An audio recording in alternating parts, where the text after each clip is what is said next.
Assalamualaikum warahmatullahi wabarakatuh. Waalaikumsalam warahmatullahi. Alhamdulillahi rabbil alamin. Alhamdulillahilladzi la yukhayyibu man amalah wa la yaruddu man sa'alah wa la yaqta'u man wasalah wa la yaslubu man syakarah wa la yakilu man tawakkala alaih. Asyhadu an la ilaha illallah wahdahu la syarika lah wa asyhadu anna sayyidana Muhammadan abduhu wa rasuluhu alladzi la nabiyya ba'dah. Allahumma salli ala sayyidina Muhammad wa ala alihi wa ashabihi wa sallim. Rabbi syrah li sadri wa yassir li amri wa hlul 'uqdatan min lisani yafqahu qawli. Teman-teman anak-anak muda Bandung yang dirahmati Allah Subhanahu wa taala, ahlan wa sahlan di dalam halaqah atau majelis tongkrongan kita pada malam ini. Seyogyanya tongkrongan kita adakan 2 pekan sekali di Masjid Trans. Akan tetapi karena pekan ini kita kedatangan guru-guru kita yang mulia, para asatiz Azhari dari Al-Azhar yang berasal dari Aceh, sehingga pada malam ini, pada pekan ini kita majukan jadwal sharing kita yang harusnya pekan depan, karena pekan kemarin udah ya, jadi harusnya 2 pekan setelahnya. Dan insya Allah pembahasan kita masih melanjutkan apa yang semalam kita bahas tentang memperbaiki persepsi dan iman kita kepada Allah Subhanahu wa taala. Kalau kemarin judulnya Allah apa maumu? Kalau malam ini judulnya adalah overthinking terhadap Allah Subhanahu wa taala. Untuk membuka topik yang nanti akan kita dengarkan ilmunya dari guru-guru kita, yaitu Ustadz Dr. Amri Fatmi LCMA dan juga Ustadz Abu Huzaifah LCMA, saya ingin berbagi sebuah kisah dengan teman-teman sekalian. Kisah ini saya dengar dari cerita seorang syekh. Suatu ketika ada seorang syekh yang di kota Jeddah, beliau ingin melakukan perjalanan pulang ke kampung. Jadi beliau bukan orang Jeddah, tapi beliau ke Jeddah hanya untuk menyampaikan ilmu dan nasihat. Ketika beliau ingin terbang balik ke kampungnya naik pesawat, di bandara ada seorang laki-laki yang beri beliau. Terus laki-laki ini ngomong, "Syekh, apakah Anda yang kemarin ceramah di masjid A?" Kata beliau, "Ya, saya kemarin ceramah di masjid itu." "Syekh, saya ingin bicara sebentar saja. Saya ingin menyampaikan sebuah kabar gembira. Bahwa saya ini sudah 1 tahun mengalami satu masalah. Saya punya teman setahun yang lalu yang meminjam uang kepada saya sekian ratus ribu real, uang yang cukup besar. Dia meminjam kepada saya uang sekian ratus ribu real dengan akad kerjasama investasi bagi hasil. Tapi setelah saya memberikan pinjaman kepada dia atau memberikan investasi kepada dia, dia menghilang. Dia ganti nomor kontaknya, dia tidak pernah menghubungi saya, dia tidak pernah melaporkan progres dari usahanya. Saya juga tidak bisa menghubungi dia. Saya cari-cari orang lain, gak ada yang tahu. Dan dia pindah kota dari negeri ini, dia gak tinggal di sini. Sehingga selama 1 tahun ini saya gak bisa tidur. Setiap malam saya mikirin dia. Setiap hari saya mikirin dia. Saya mikirin dia terus setiap hari. Kok dia tega? Kenapa dia memperlakukan saya begini? Kapan dia akan mengembalikan uang saya?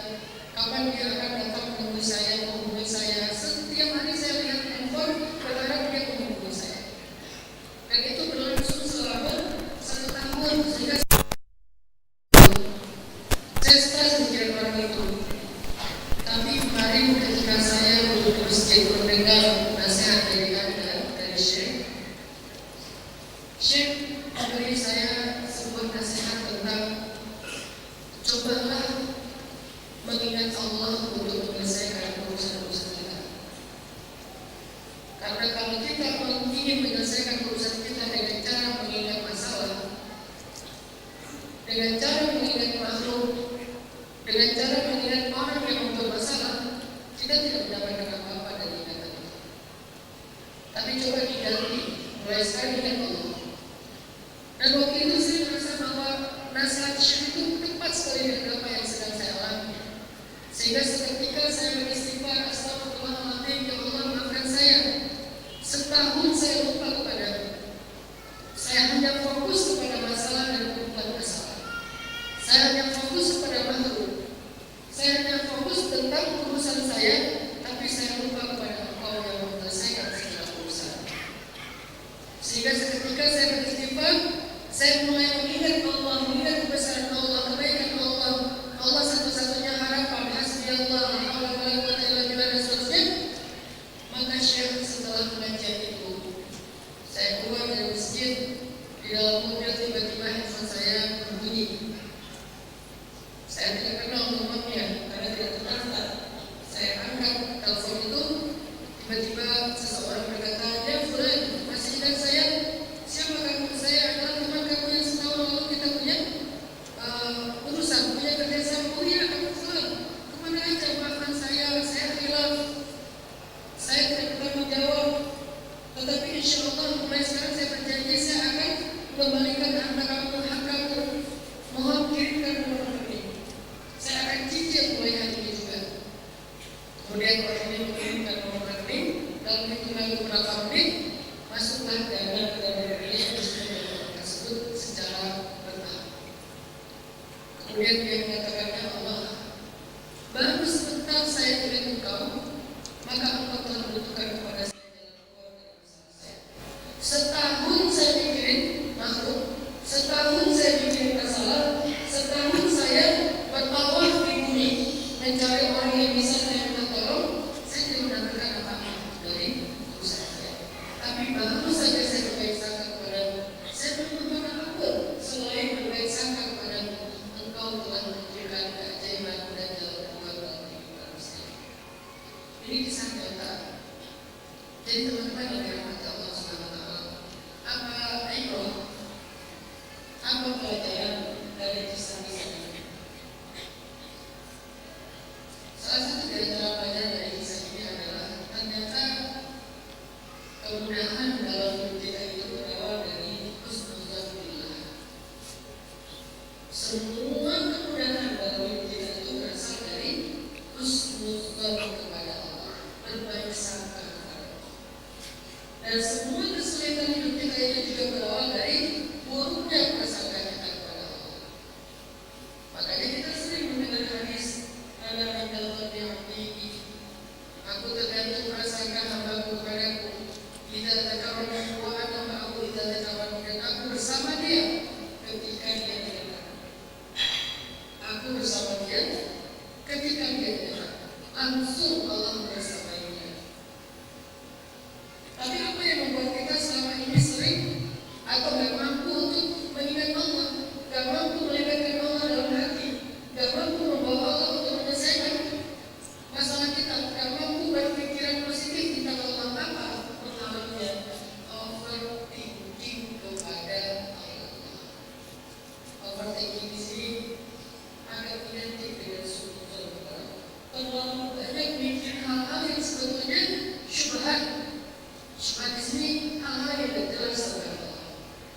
Sebab itu kan keraguan-keraguan, ketidakjelasan, ketidaktahuan kita pikirin, sehingga pikiran-pikiran yang liar kita itu tidak menemukan jawabannya karena kebodohan kita, keterbatasan ilmu kita.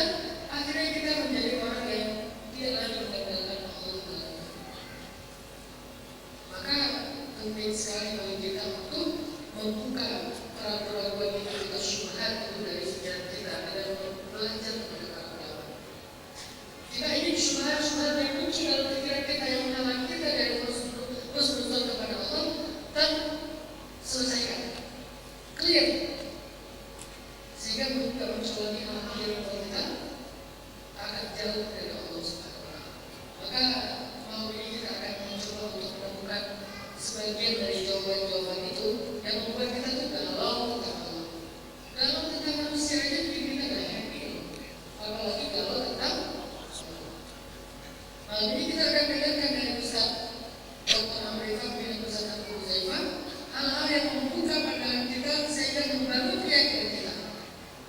baik dari sisi logika filsafat berpikir maupun dari sisi pandangan sunnah atau pandangan hadis Nabawi atau hadis Nabi Sallallahu Alaihi Wasallam. Sehingga dengan demikian tidak ada lagi alasan kita untuk jauh dari Allah dalam pikiran dan hati kita. Maka karena malam kemarin kita mempersilakan Ustaz Abu Zaifah untuk pertama bicara, kita sampaikan beliau malam ini kita akan berharap ya. Malam ini kita akan berharap dan mempersilakan Ustaz Dr. Al-Bin Fadli untuk membedah overall thinking kita tentang Allah. Kenapa Allah menciptakan perburukan? Kenapa Allah begini? Kenapa Allah begitu? Kenapa? Sebetulnya kata kenapa itu ada dua salah. Walaupun yang kita tanyakan itu sepele, tapi kata kenapa itu dua salah. Kenapa itu cuma buat kita? Kalau buat Allah bukan kenapa. Buat Allah itu harusnya Allah itu boleh Allah. Tapi kan namanya manusia harus berjawab. Kebenaran saya nggak bisa jawab, maka saya berharap Ustaz Dr. Abdul Fadli bisa jawab. Silakan Ustaz. Bismillahirrahmanirrahim. Assalamualaikum warahmatullahi wabarakatuh. Alhamdulillahirabbil alamin. Wahdahu la syarika lahu wa la syai'a yu'jizuhu wa la ilaha ghairuh. Qadimun bila ibtida, daimun bila intiha, la yafna wa la yabid wa la yakunu illa ma yurid. La tablughuhul awham wa la tudrikuhul afham wa la tushbihul anam. Hayyun la yamut, qayyumun la yanam. Asyhadu an la ilaha illallah wahdahu la syarika lah wa asyhadu anna Muhammadan abduhu wa rasuluh. Allahumma salli wa sallim wa barik ala sayyidina Muhammadin wa ala alihi wa sahbihi wa sallim. Subhanaka la ilma lana illa ma 'allamtana innaka antal alimul hakim. Allahumma 'allimna ma yanfa'una wanfa'na bima 'allamtana wa zidna ilma. Rabbana innana amanna faghfir lana dhunubana wa qina adzaban nar. Amma ba'du. Apa kabar kawan-kawan Kota Bandung? Kabar baik. Alhamdulillahirabbil alamin ya. Walaupun ada pertandingan di luar, kita tetap stay di sini ya. Alhamdulillah. Ya, yang kita muliakan gurunda kita Ustaz Hanan At-Taqi ya, yang selalu setia membersamai kita dalam suka dan duka. Bicara selalu masalah suka dan juga masalah duka. Beliau bicarakan dalam hati kita. Kemudian yang saya muliakan Dr. Abu Huzaifah yang sama-sama kami datang dari Aceh. Alhamdulillah, insyaallah besok akan berpamitan. Kami berangkat dari Bandung, insyaallah. Mohon doanya, mudah-mudahan Allah berikan kelancaran, kemudahan dan selamat kami pulang kampung, insyaallah. Kemudian kepada Ustadz Ifan yang menjadi imam tadi di sini, ada juga Dr. Edi Saputra bersama kami dan Ustadz Habibi serta Ustadz Bilal yang membersamai kita malam ini, dan seluruh kawan-kawan Kota Bandung yang dimuliakan Allah Subhanahu wa taala. Saya memulai dengan apa tadi kisah yang disebutkan oleh Ustaz Hanan, dan Ustaz Hanan membuat sebuah kesimpulan baik tadi bahwa baik sangkanya kita kepada Allah itu menyelesaikan masalah. Kan gitu.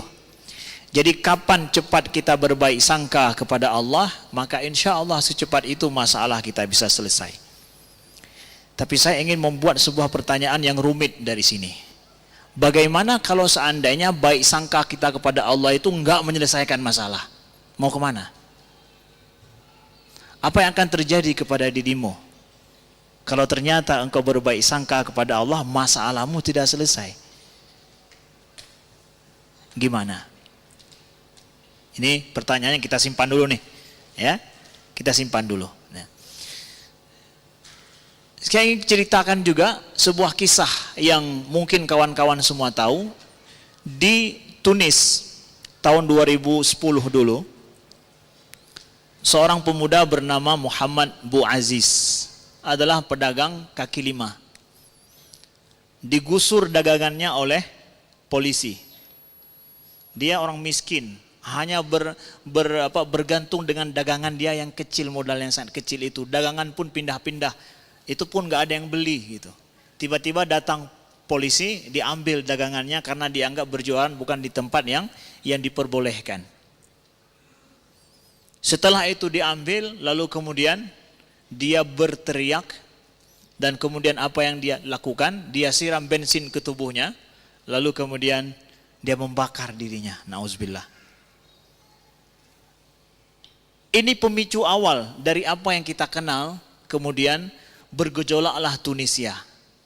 Lalu bergejolaklah Libya, bergejolaklah Suriah, bergejolaklah Mesir. Dan itu yang kita kenal, kita jadi saksi sejarah terjadinya tragedi Arab Spring. Apa yang terjadi dengan manusia, dengan orang Arab pada saat terjadi Arab Spring itu? Ya, apa yang terjadi di Suriah sampai hari ini belum selesai. Bagaimana dahsyatnya kejadian di sana. Ya. Kemudian ya, gelombang daripada musibah COVID yang semua kita alami. Ya, kawan-kawan yang dimuliakan Allah.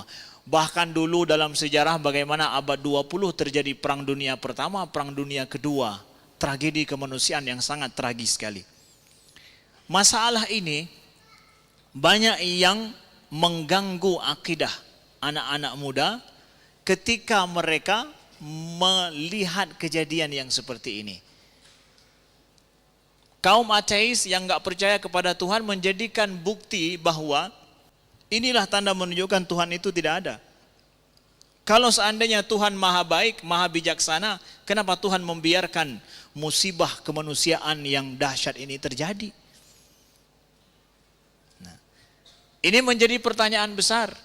Nah, lalu kemudian kita lihat kalau secara ilmu pemikirannya pada masa Yunani kuno dulu ada seorang filosof bernama Epicurus. Dia juga membuat sebuah teka-teki besar yang dengan itu dia kemudian menyatakan bahwa Tuhan ini tidak ada.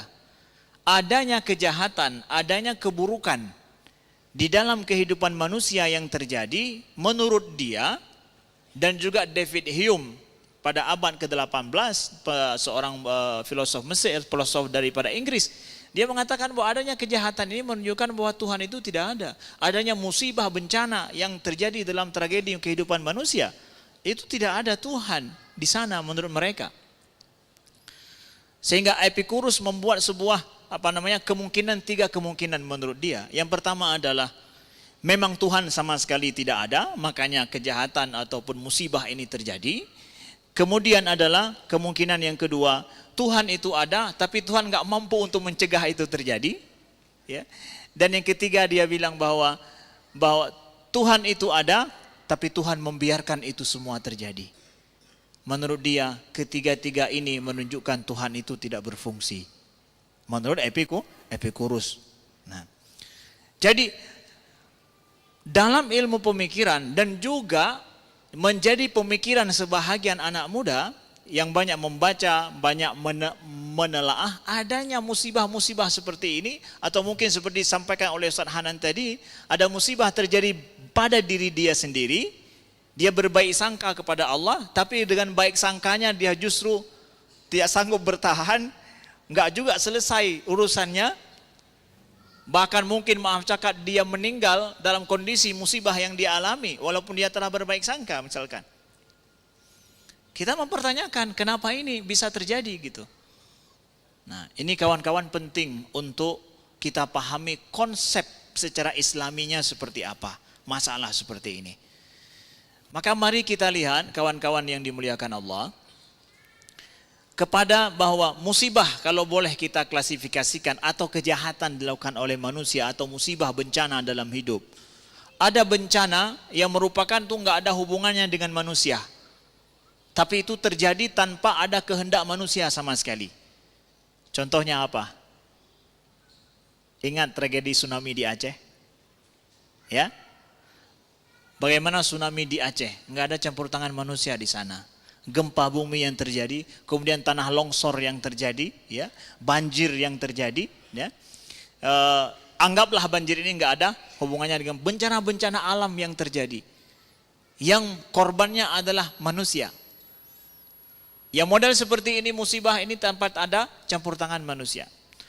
Kemudian ada kejahatan, musibah yang terjadi adalah ulah manusia itu sendiri. Adanya pembunuhan, adanya pengkhianatan terhadap orang lain. Seperti Ustaz Hanan sampaikan tadi kisahnya misalkan. Ada yang ulah tangan manusia, terjadi musibah yang besar. Adanya kejahatan terus menerus terjadi di kalangan manusia. Ini kenapa? Nah, kalau kita pilih dua hal ini seperti ini, maka kita akan bicara secara lebih kita pilah-pilah supaya lebih mudah kita pahami. Mengenai dengan masalah musibah yang terjadi yang enggak ada campur tangan manusia di situ. Secara akidah kita meyakini bahwa masya Allahu kana wa ma lam yasha' lam yakun. Itu konstanta akidah kita. Bahwa apa yang dikehendaki oleh Allah terjadi di bumi ini, di alam ini, dan apa yang tidak dikehendaki oleh Allah itu tidak terjadi. Itu tidak boleh goyang konstanta akidah kita. Itu adalah keyakinan kita. Apa yang dikehendaki Allah terjadi, yang enggak dikehendaki Allah tidak terjadi. Jadi, kalaupun ada Allah, ada Tuhan, yang seperti ini boleh saja terjadi. Kita mengatakan kepada orang yang berpikiran seperti Epicurus sampai hari ini ada, walaupun itu ada filosof Yunani kuno, tapi pemikiran yang namanya pemikiran tidak pernah out dia. Bisa saja hidup lagi, bisa saja kemudian dipikirkan oleh orang setelah itu dan diteruskan. Boleh aja, kalaupun ada Tuhan, yang seperti ini boleh terjadi. Enggak ada bentrok secara logika adanya Tuhan dengan kejadian yang seperti ini, bencana ataupun hal-hal yang kejahatan itu terjadi. Bahkan kita secara Islam mengatakan boleh saja Tuhan menginginkan itu terjadi. Emangnya enggak logis? Logis aja. Tuhan menginginkan itu terjadi. Tapi kan Tuhan itu Maha Pengasih, Maha Penyayang, ya. Tapi kan Tuhan itu Maha Bijaksana, Maha Rahman, Maha Rahim. Bagaimana itu bisa terjadi? Kita secara Islaminya kita katakan boleh ada Allah, ada Tuhan, itu semua boleh terjadi. Enggak bentrok dengan logika. Kemudian kita sampaikan lagi bahwa kejadian yang enggak ada hubungan manusia atau campur tangan kehendak manusia di situ, itu boleh terjadi. Ada di belakang daripada itu bukanlah sesuatu yang sia-sia. Nah, ini yang diajarkan dalam agama kita. Kalaupun itu terjadi, maka tidak ada kesia-siaan bagi manusia di situ. Nabi kita mengajarkan, sebagaimana mungkin nanti Abu Zaifah akan menjelaskan, bahwa orang yang mati dalam tenggelam, mati dalam tertimbun, kemudian kebakaran dan yang lain, itu pahalanya dapat apa? Syahid. Nah, ini dia. Kalau kita nggak percaya akan akidah seperti ini, sia-sia betul memang. Musibah itu sia-sia betul, konyol betul itu. Musibah itu kekonyolan hidup kita. Makanya orang yang nggak percaya akan adanya Allah, akan adanya Tuhan, mempermasalahkan musibah seperti ini. Kenapa? Nggak ada makna di belakang daripada itu. Kekonyolan yang akan terjadi dalam hidupnya. Makanya dia mempertanyakan. Padahal kalau dia masukkan konsep iman, bahwa yang terjadi semua itu wa ma tusibu min hatta syaukatin tusyaquha illa kaffarallahu biha min khataya. Yang kata Nabi bahwa sampai duri sekalipun menusuk di kaki, di tubuh, itu akan menjadi penghapus dosa. Dengan dimasukkan konsep akidah seperti ini, udah apapun yang terjadi itu, ya, itu akan kembali kebaikannya bagi manusia. Bagi manusia, Allah memperhitungkan itu semua. Baik tertimbun, tertimpa, bahkan orang yang meninggal sakit perut, ya. Ada hadisnya meninggal sakit perut, ya. Gara-gara sakit perut dia meninggal. Bahkan saya baca ada ulama fikih yang mengatakan bahwa yang meninggal karena rindu juga dianggap mati syahid. Ya. Rindu betul dan karena cinta dia, cinta yang enggak kesampaian. Ingat kisah yang ditulis oleh Hamka, W. Hamka, ya, bagaimana kisah tenggelamnya kapal Van der Wijk itu. Itu kan sangat manusiawi sekali kisahnya. Seseorang yang cintanya enggak kesampaian sampai dia sakit, bahkan yang meninggal gara-gara cintanya enggak kesampaian. Ada ulama yang menganggap itu adalah termasuk meninggal karena cinta yang tidak terbalas, yang tidak dia dapatkan dalam hidup, itu juga dapat pahala syahid. Jadi agama ini, Islam ini, akidah Islam ini memberikan makna besar dalam kehidupan. Jadi kalaulah misalkan kawan-kawan berbaik sangka kepada Allah, masalah juga belum selesai, enggak akan kufur pada Allah. Kita masih tetap terus berbaik sangka sampai hari kiamat. Sampai mati aku akan siap berbaik sangka. Sampai Nabi katakan, siapa di antara kalian yang akan mati, hendaklah berbaik sangka dulu sebelum mati. Ya kan? Hadisnya nanti disebutkan oleh Abu Zaifah. Kalau sanggup, jangan mati dulu ya, tunda mati sebelum berbaik sangka dulu. Jadi sampai ke sononya baik sangka kita kepada Allah. Karena apa? Nih dia. Lalu adanya musibah besar seperti itu juga adalah, di samping Allah berikan makna seperti ini kepada kita, manfaat kepada kita secara akidah, begitu juga secara kemanusiaannya, adanya musibah besar yang enggak ada hubungan kita dengan musibah itu, enggak ada campur tangan manusia, mutlak terjadi dengan sendirinya karena kehendak Allah. Itu Allah ingin memicu ataupun mengharapkan bagaimana munculnya akhlak mulia dari manusia itu sendiri. Pada saat terjadi seperti ini, mana pribadi-pribadi yang mulia? Alladzina yunfiquna fi sarra'i wad dharra, kata Allah. Ulaika humul muhsinun. Bahwa mereka yang berinfakkan hartanya dalam kesusahan dan kesulitan, mereka itulah Allah sebutkan di akhir ayat adalah mereka adalah orang-orang muhsin yang sebenarnya, orang yang berbuat baik. Jadi adanya musibah, bencana, banjir dan yang lain itu semua adalah untuk Allah ingin melihat siapa di antara kalian yang memiliki jiwa kemanusiaan yang murni. Yang dengan jiwa kemanusiaan, kemuliaan dirinya, akhlak yang baik, etikanya, dan dia nampakkan kebaikan diri selaku manusia, terasa terenyuh hati melihat itu, Allah akan ganjari engkau adalah pribadi manusia yang baik. Kenapa? Ada loh orang yang kan terpicu rasa kemanusiaan yang mulia dari dirinya ketika melihat yang seperti itu. Nah, maka itu Allah uji untuk melihat siapa di antara kita seperti itu. Maka ramai-ramai kita turun tangan, yang dulu enggak tersentuh hatinya, ini tersentuh hatinya, renyuh hatinya. Dia nampakkan kepribadian dia yang terbaik yang dia miliki. Dia bantu saudaranya. Kemudian sisi yang misalkan ini ada campur tangan manusia, adanya pembunuhan, adanya perang misalkan seperti perang Nazi dulu, apa yang terjadi dengan Pol Pot misalkan, kemudian banyak kisah-kisah perang sampai hari ini, Bashar Assad di Suriah sampai hari ini belum selesai misalkan. Begitu juga Israel di Palestina, ya. Belum selesai, itu adalah ulah tangan manusia. Ini yang terjadi, kenapa Allah membiarkan ini terjadi? Nah, kawan-kawan yang dimuliakan Allah, kalaulah kita berpikir kenapa Allah membiarkan ini, tunggu dulu. Kita kembali kepada pertanyaan yang kemarin malam pernah kita tanyakan. Kalau seandainya manusia disuruh pilih, mau hidup bebas berkehendak atau mau hidup dipaksa satu arah saja, mau pilih mana? Mau hidup terpaksa, dipaksa Tuhan, atau mau hidup bebas berkehendak? Mau bebas berkehendak. Allah berikan kebebasan berkehendak. Pilih yang mana yang baik menurutmu. Lakukan sesuka hatimu, tapi ingat, kau akan bertanggung jawab terhadap itu. Jadi ketika Allah memberikan kebebasan manusia berkehendak, bukan Allah zalim, tidak. Yang zalim kalau dibiarkan. Kalau dibiarkan tanpa diminta tanggung jawab. Tapi Allah memberikan kita kebebasan berkehendak, semua manusia, mau yang mukmin atau kafir bebas berkehendak.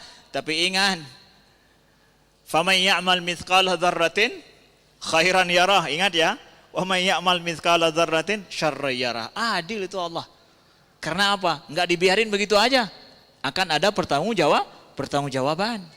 Kamu mau bebas kan? Nah, maka terjadinya kejahatan, terjadinya peperangan, terjadinya masalah yang dilakukan oleh manusia sesama kita, na'udzubillah, itu adalah wujud daripada kebebasan yang dipilih manusia untuk hidup bebas, dan Allah berikan kehendak manusia untuk bebas hidupnya walau nanti diminta tanggung jawab.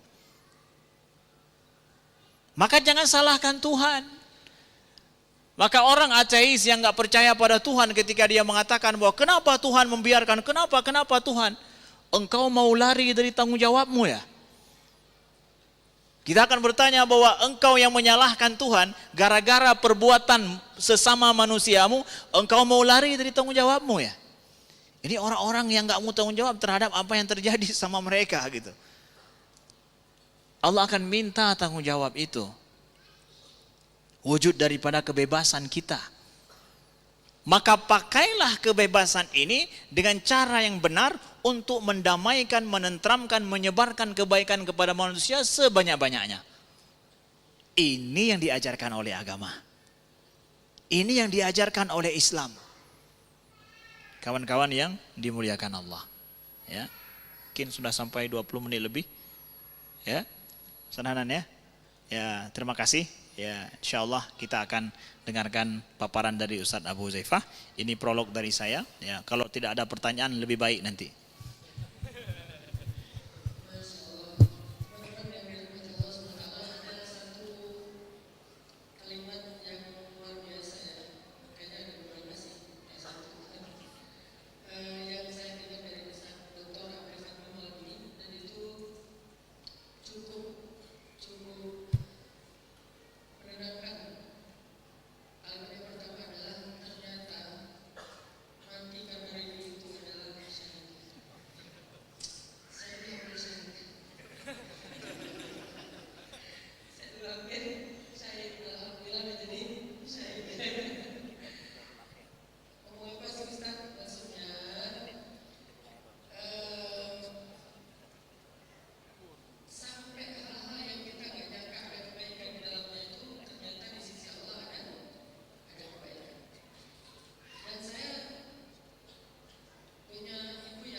Beliau kegulung dalam ombak, ke blender.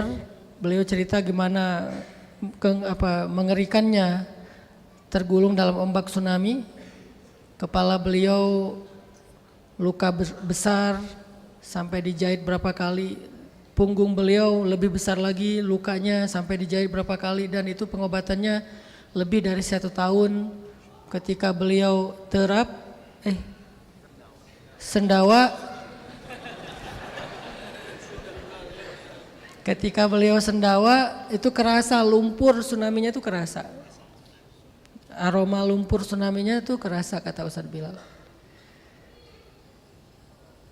Saya berpikir ibu saya meninggal tsunami itu kasihan sekali ya gitu, meninggalnya kok tsunami, seolah-olah meninggal di atas tempat tidur itu lebih mudah daripada meninggal dalam ombak tsunami.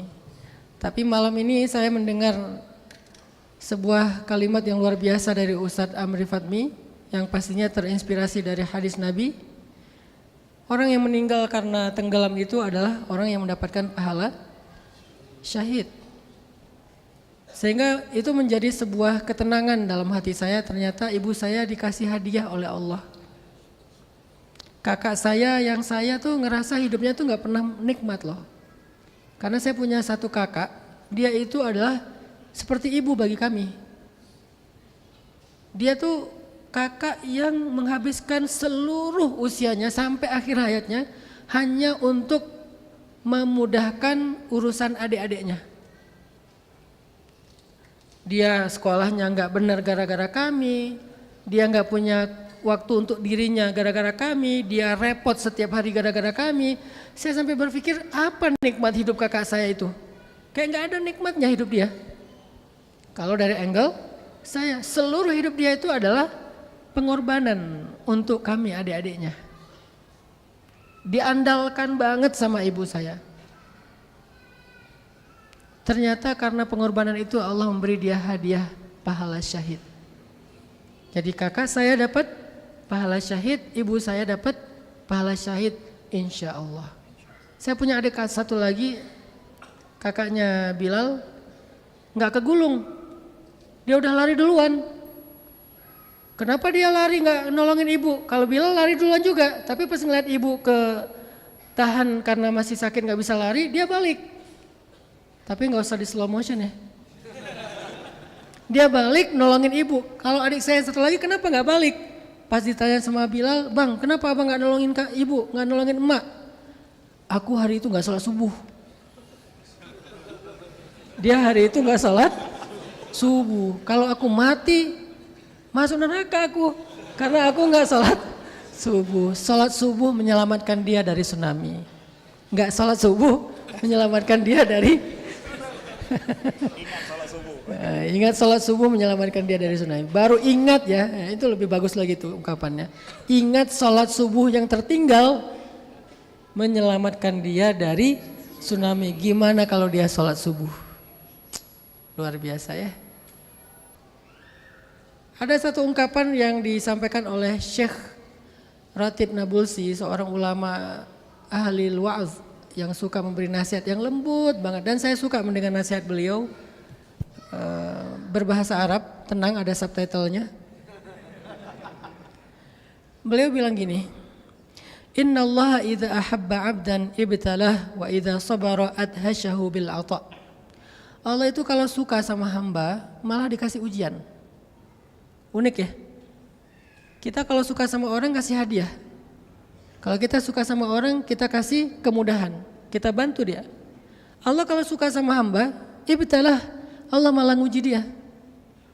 Sehingga hanya hamba-hamba yang bodoh yang gak ngerti maunya Allah terus mempertanyakan, kok Allah gini sama saya? Overthinking sama Allah. Kenapa Allah tega memperlakukan saya kayak gini? Kurang sulit apa hidup saya?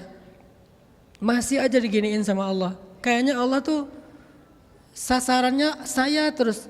Kayaknya Allah tuh gak senang lihat saya happy sebentar. Muncul overthinking kepada Allah sampai insomnia. Padahal Allah tuh kalau suka kepada hamba malah ngasih ujian. Nah, tapi jangan baca sampai di sini ya. Ada kalimat berikutnya. Kalau dia bersabar, adhashahu bil 'ata. Adhashahu itu dari kata dahsyah. Dahsyah itu jadi bahasa Indonesia dahsyat. Allah akan ngasih dia hadiah, anugerah, kejutan yang Allah sendiri merasa itu dahsyat.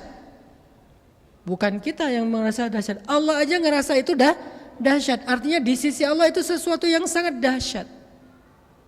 Yang Allah sendiri ngerasa itu sebagai sebuah berita gembira. Nggak mungkin bikin kita nggak gembira, nggak mungkin. Dari mana kalimatnya? Wa basyiris sabirin. Sampaikan berita gembira kepada orang yang sabar. Sabar itu adalah suasana kita atau kondisi kita saat kita diuji. Saya lagi belajar sabar. Sabar apa? Sabar untuk menikmati kebahagiaan. Sabar karena lagi dapat habis gajian. Kamu sabar banget ya. Sabar apa? Dapat gajian. Kan gak ada ya. Yang namanya sabar itu karena belum digaji. Sabar karena belum dibayar. Sabar belum dibalikin duit pinjamannya. Sabar. Maka dalam kondisi sabar itulah Allah Subhanahu wa taala adhasyahu bil 'ata wa basyiris sabirin. Justru dikasih ujian, dikasih nikmat yang besar. Analoginya gimana sih? Analoginya gini, nih biar nggak tahu nih filsafatnya masuk enggak nih menurut Ustadz Amri ya.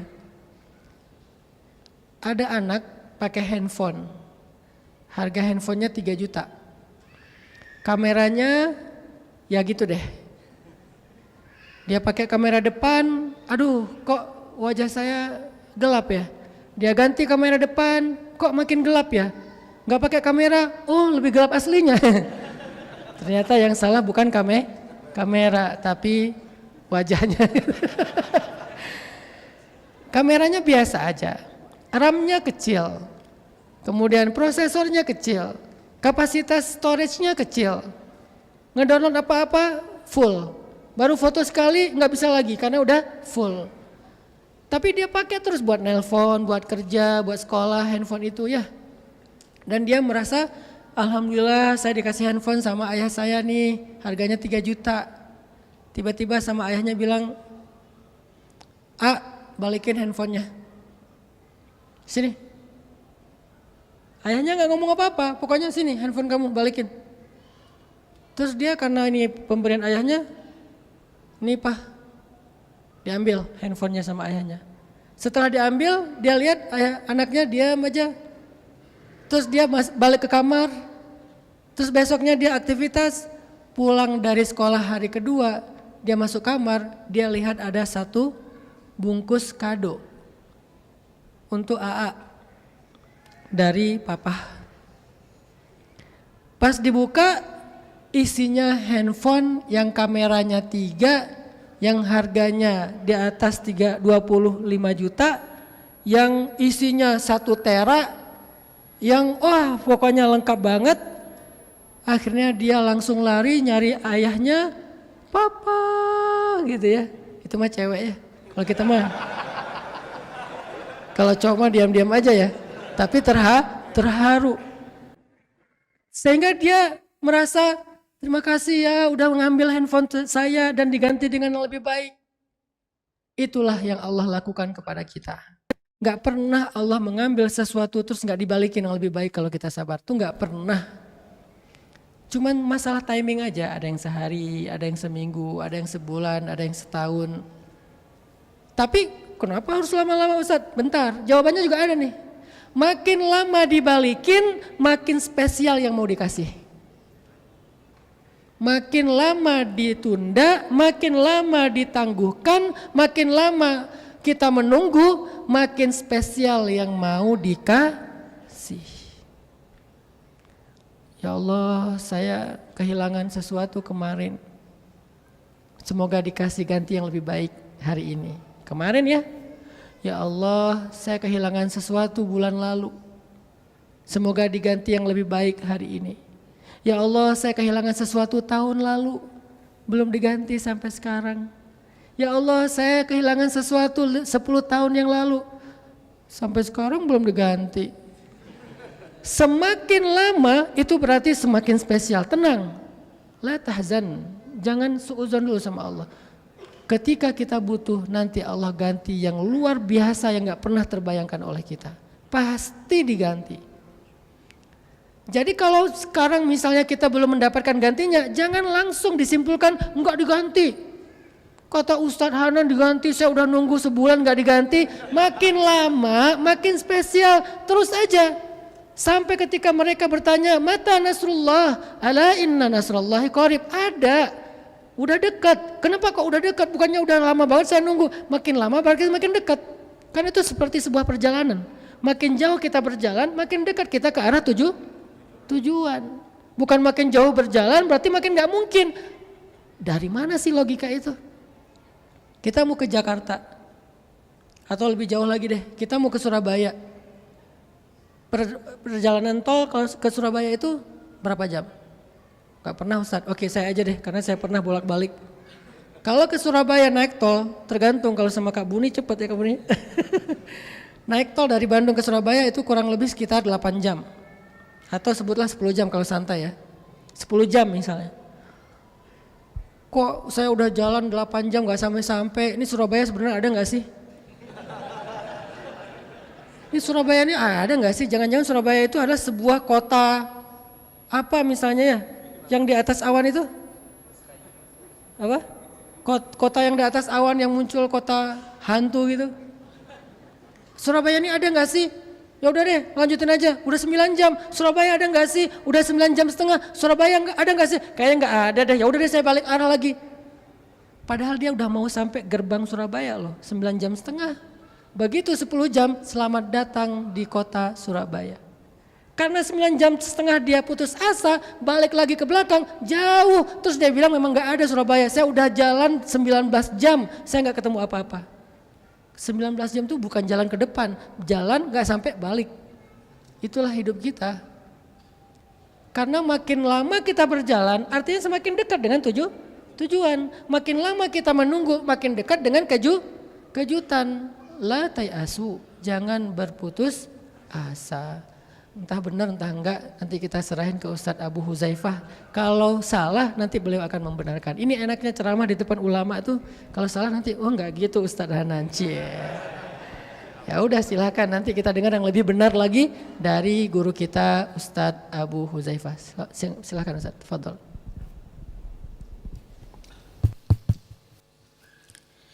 Bismillahirrahmanirrahim. Assalamualaikum warahmatullahi wabarakatuh.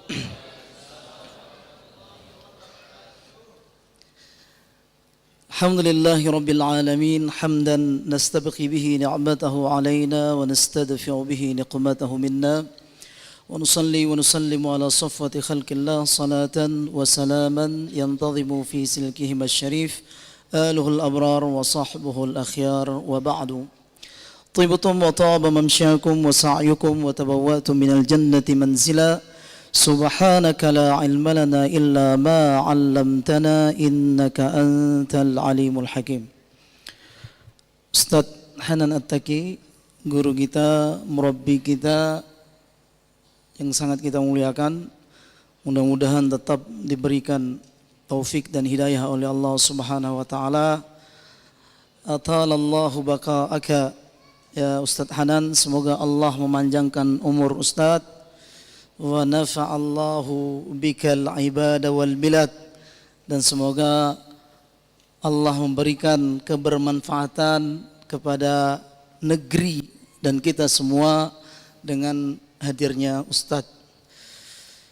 Kemudian Dr. Amri Fadmi, LCMA, sebagaimana yang tadi malam saya sampaikan, salah seorang guru kita yang insya Allah akan mampu memberikan pencerahan kepada kita terkait dengan permasalahan khususnya tauhid dan filsafat. Kemudian juga hadir sahabat-sahabat kami, Dr. Ivan, Dr. Edi Saputra, juga Ustadz Habibi, semuanya dari Aceh, jazakumullah khairan. Kemudian yang saya muliakan seluruh sahabat-sahabat, para pemuda dan pemudi dari kota Bandung. Kembali kita bertemu malam ini di Masjid Trans. Walaupun klub kesayangan kita malam ini bertanding. Saya kalau ingat Persib itu ingat cerita tahun 95 dulu.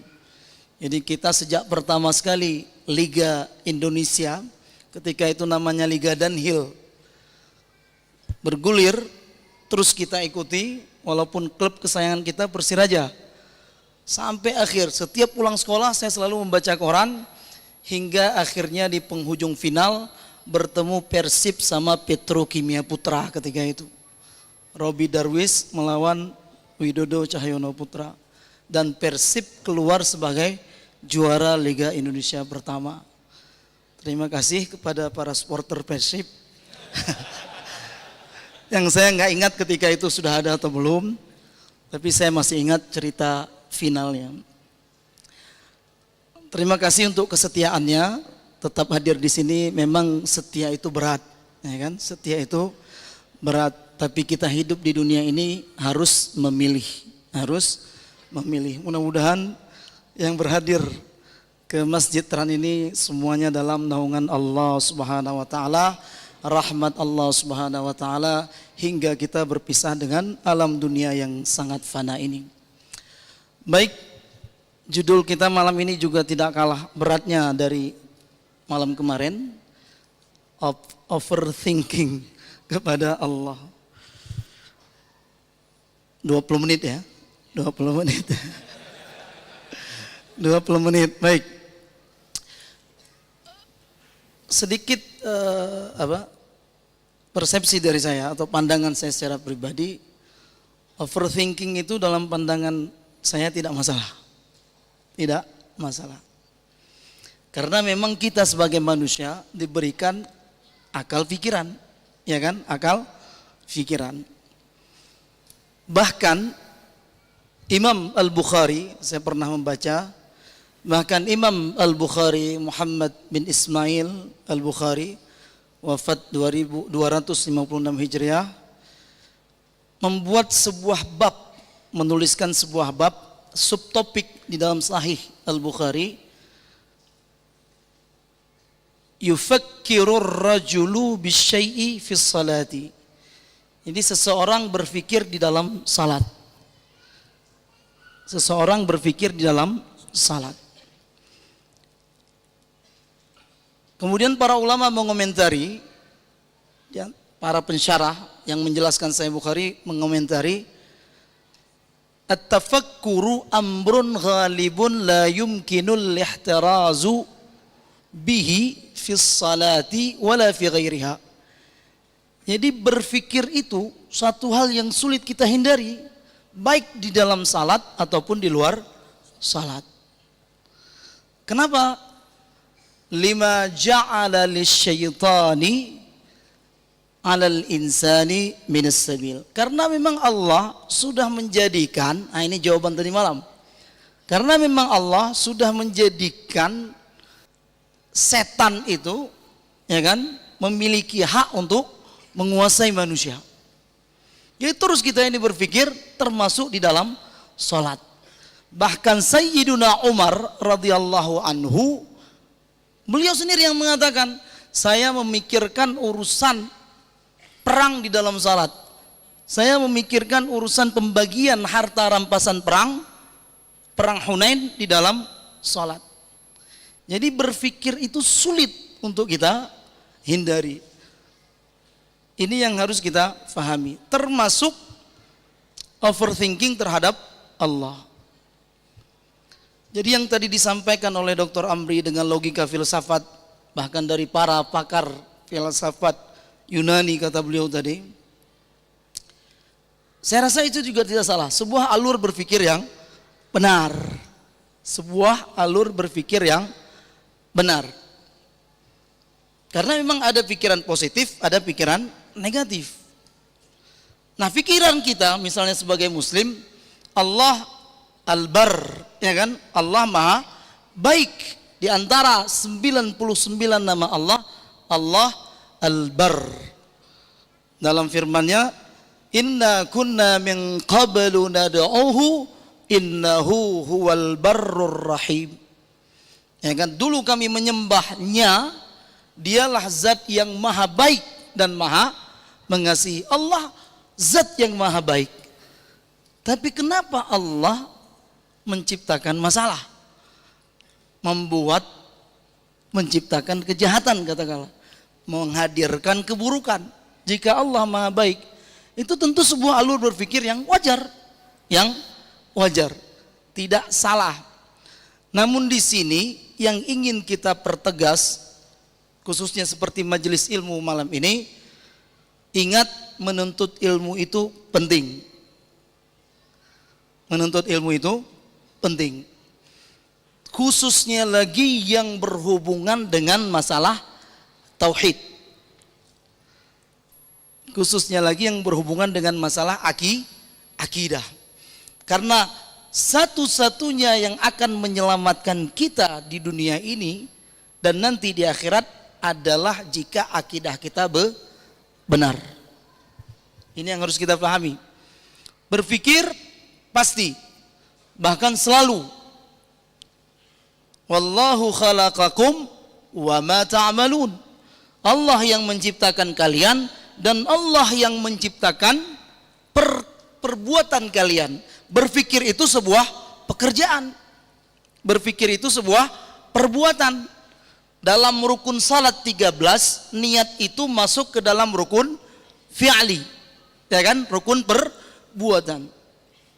Nah, kita ingin pikiran-pikiran kita ini, walaupun ada yang positif, ada yang negatif, kita ingin, kita upayakan tetap dalam jalur yang benar, on the track. Nah, ini yang kita inginkan. Nah, kuncinya cuma satu, yaitu belajar. Belajar yang paling utama, khususnya masalah tauhid. Agar tidak menyimpang. Bahkan, nah ini lebih mengerikan lagi, jika umur kita sudah sampai 60 tahun dan kita tidak memahami tentang agama ini dengan benar, nauzubillah kita wafat, maka saat kita meninggal Allah tidak memberikan maaf kepada kita, tidak menerima alasan dari kita.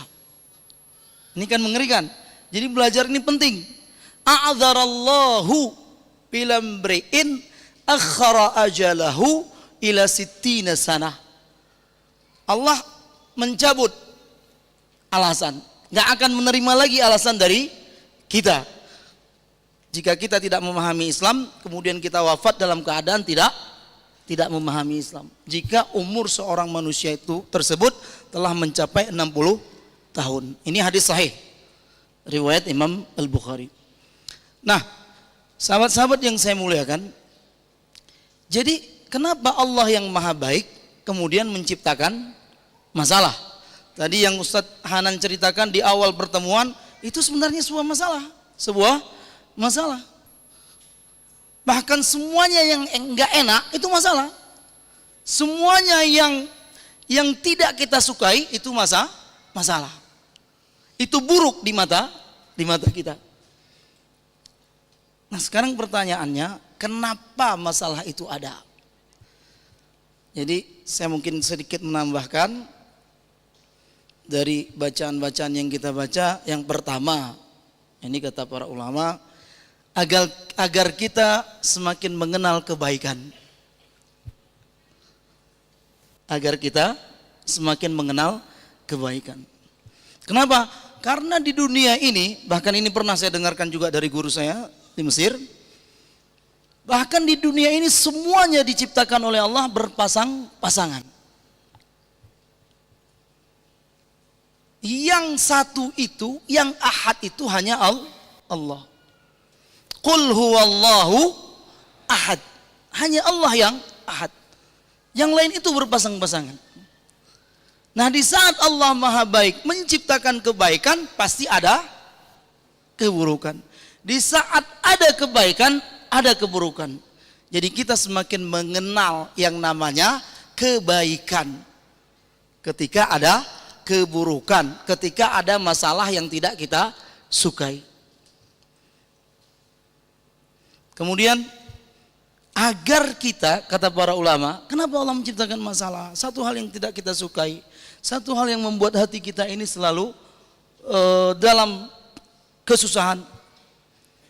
Para ulama mengatakan agar kita semakin mendekatkan diri kita kepada Allah.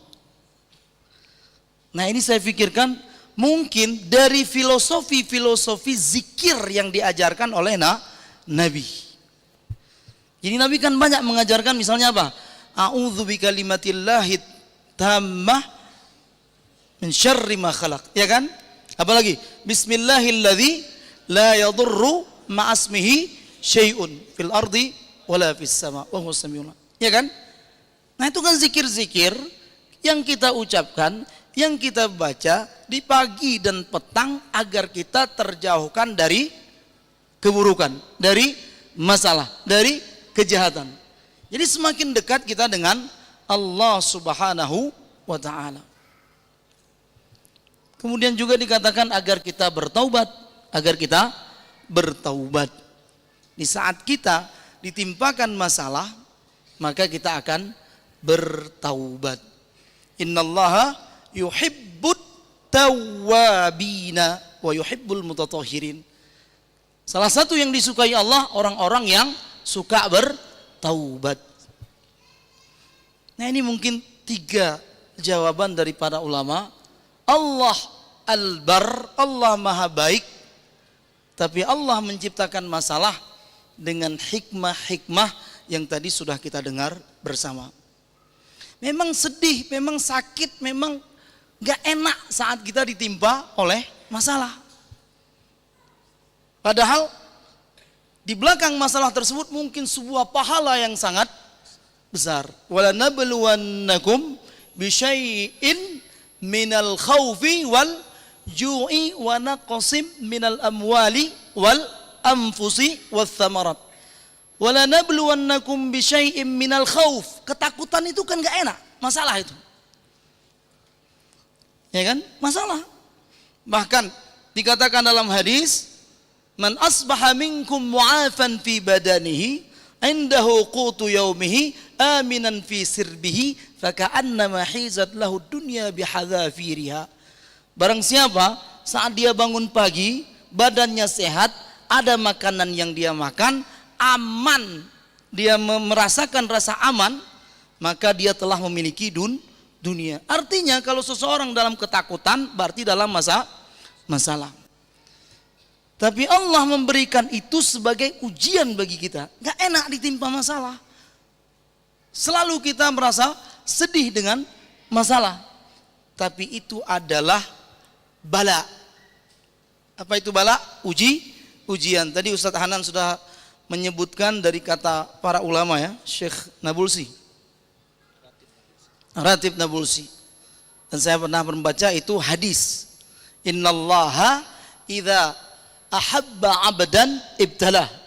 Allah jika mencintai hambanya maka akan mengujinya. Ujian itu masalah, ya kan? Ujian itu sebuah masalah. Makanya siapa orang yang paling dicintai oleh Allah? Para anbiya, para nabi. Asyaddul bala al-anbiya. Orang yang paling berat ujiannya, yang paling berat berada dalam masalah, kesusahan, kesulitan, siapa? Al-anbiya, thumma salihun, thumma al-amthal, fal-amthal. Ya kan? Semua orang berada dalam masalah, dan paling berat mendapatkan masalah adalah nabi, orang-orang salih, dan kemudian yang berada di bawah level-level keimanan mereka. Jadi Allah Maha Baik menciptakan masalah untuk ujian bagi kita. Walaupun masalah tersebut, kejahatan tersebut, keburukan tersebut tidak boleh kita nisbahkan, kita sandarkan kepada Allah. Asyarru laisa ilaika. Keburukan ini bukan engkau, ya Allah. Bukan darimu ya Allah. Jadi sahabat-sahabat yang saya muliakan, mudah-mudahan dari ulasan singkat yang disampaikan oleh para ulama tadi kita memahami, ya kan, bahwasanya berpikir itu boleh, ya kan, jangan takut-takut kita untuk berpikir, tapi insya Allah dengan ilmu yang kita pelajari maka kita akan bisa berpikir dengan normal, dengan lurus, tetap dalam garisan, dan kemudian juga di saat pikiran-pikiran tersebut melenceng, dengan ilmu yang kita pelajari akan kembali lurus, dan insya Allah ujian-ujian yang kita hadapi tersebut adalah atau keburukan-keburukan yang kita hadapi adalah ujian dari Allah Subhanahu wa taala untuk meningkatkan keimanan kita. Seberat apapun ujian tersebut, insya Allah ada balasan yang begitu besar. Tadi kisah tsunami di Aceh, ya kan? Al-mabtun, al-mat'un, al-gharik, sahibul hadam. Orang yang kena pandemi, gitulah. Orang yang sakit perut, orang yang tabrakan, katakanlah seperti itu.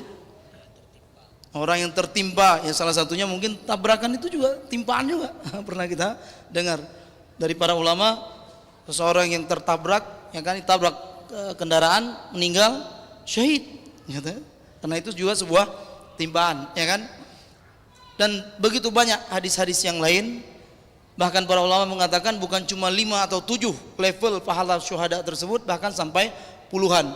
Bahkan wanita yang mengandung sekalipun, ya kan, yang dia wafat saat melahirkan juga mendapatkan pahala syahid fi sabilillah. Jadi insyaallah Allah Subhanahu wa taala dengan ujian-ujian yang kita terima akan mengangkat derajat kita di dunia ini, dan insyaallah akan diberikan ganjaran yang berlipat. Innama yuwaffas sabiruna ajrahum bighairi hisab. Saya rasa cukup. Jazakumullah khairan. Assalamualaikum warahmatullahi wabarakatuh.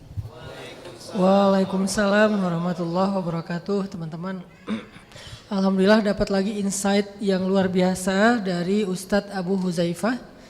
Tadi beliau menyempurnakan kalimat yang saya sampaikan, yang saya dengar dari Syekh Ratib Nabulsi.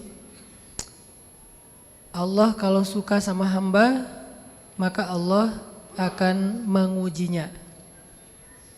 Kalau dia bersabar, Allah akan memberinya ganti ataupun anugerah ataupun reward yang dahsyat.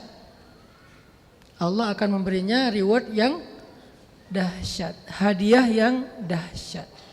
Sehingga dari sini harusnya kita ngerti bahwa walaupun Allah yang menciptakan satu musibah, Allah yang menciptakan sesuatu yang kita anggap buruk, tapi yang pasti Allah selalu punya maksud baik.